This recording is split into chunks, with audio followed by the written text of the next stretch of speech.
గురకకు కారణాలున్నాయి. అవి ముక్కులో కాయలు కాయడం, దవడలు చిన్నగా ఉండడం, ముక్కు బిగుసుకుపోవడం, పొగ త్రాగేవారిని, మద్యపానం చేసేవారిని గురక తప్పనిసరిగా వెంటాడుతుంది. నోటి ద్వారా గాలిని పీల్చడం అంత మంచిది కాదు. దీనివలన ఎన్నో అనర్థాలు కలుగుతాయి.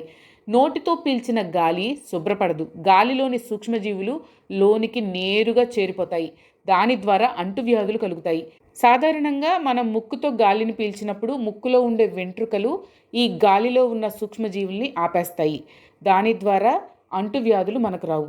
ముక్కు ద్వారా గాలిని పీల్చినప్పుడు గాలి వెచ్చపడుతుంది. ఇక ముక్కు ద్వారా కాకుండా నోటి ద్వారా గాలిని పీల్చినప్పుడు శ్వాస అవయవాలలో విపరీతమైన మార్పు కలుగుతుంది. అందుకని గురక గనక వస్తున్నట్లయితే ముక్కులో కాయలున్నాయా, లేకపోతే దవడలు చిన్నగా ఉన్నాయా, ముక్కు ఏమైనా బిగుసుకుపోతుందా అని డాక్టర్ దగ్గరికి వెళ్ళి చెకప్ చేయించుకున్నారనుకోండి, కారణం ఏంటో తెలుస్తుంది. ఇక పొగ తాగేవాళ్ళు, మద్యపానం చేసేవాళ్ళు ప్రయత్నపూర్వకంగా అలాంటి అలవాట్లని మానుకుంటే కనుక గురక తగ్గిపోయే అవకాశం ఉంటుంది.